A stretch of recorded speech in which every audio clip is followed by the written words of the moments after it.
Just who is this Jesus? The blind man is asked. And we do well to meditate upon his humble testimony. In verse 25, he says beautifully and simply, I do not know whether this Jesus is a sinner. One thing I do know, that though I was blind, now I see. Shakespeare says something about the wonderful smell of a certain flower. And he says that this flower would still smell as sweet if we didn't name it rose. Well, the blind man smells sweet flowers, and the Pharisees' noses are stuck in poorly labeled horticultural textbooks. We could rephrase his response, I don't know if this is a rose, but I know this flower smells wonderful.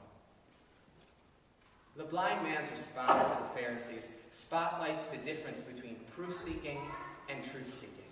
Proof-seeking is concerned with empty labels that produce no meaning. The Pharisees want proof that Jesus is the Messiah. But there's no coronation, no proof for Messiahship. Christ's Messiahship emanates from the grime of daily living, from the blessings he brings to communities. You can't prove the depth of those relationships, yet in their ambiguity is Christ's truth. Truth-seeking, these verses in John proclaim, gives us sight. It reveals new meanings. Truth-seeking opens our eyes so that we can see our blindness. Ponder this paradox. In this story, Christ opens the eyes of the blind man who can understand his blindness for the first time because he can see. Before, all was darkness. For the forever blind, blindness holds no meaning apart from the glimmer of light. Against our darkness, the love of Christ is this light. And through this light, we see everything is broken and everything is graced. We become, as Luther says, sinners and saints. The pervasive grace of God is a ponderous truth, and it bears no meaning outside of love and relationships. Jesus, with mud and spit and dirty hands, covers the blind man, and the blind man is changed. When the Pharisees want proof of this change, he can only provide a truth that is messy and ambiguous and open-ended, just how we live. Jesus' love changes this man, but all he can do to explain is say, now I see.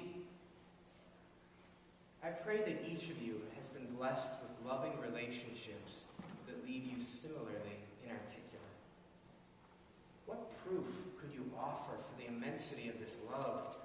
Could you put into words the joyousness of your beloved's touch, the soothingness of your beloved's quiet companionship, the devastation of your beloved's absence? These are elusive and numinous wonders, but they are inexplicably true. These wonders are the proclamation of Christ's love for the world. They drive Jesus' ministry, they drive the testimony of the apostles thereafter, and they drive the work of the church today. The challenge of these wonders is that they cannot be proven. There's no logarithm for love or grace or forgiveness.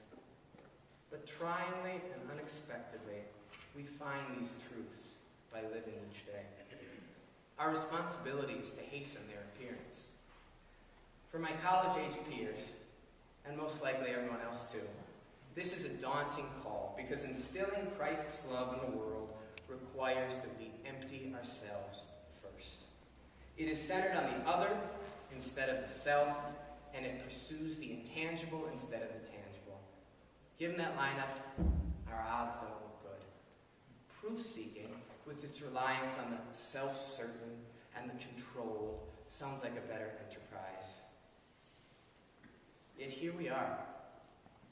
Broken in spirit, we are lodged in community for some reason. In community, we yearn to see the glimmer of light, the love that puts the brokenness of our situation into perspective. And as sure as we are of our blindness, Christ promises that his light, that his love shall overcome. Be seekers of this truth, and know that your steps are marked by the God who has made you for life.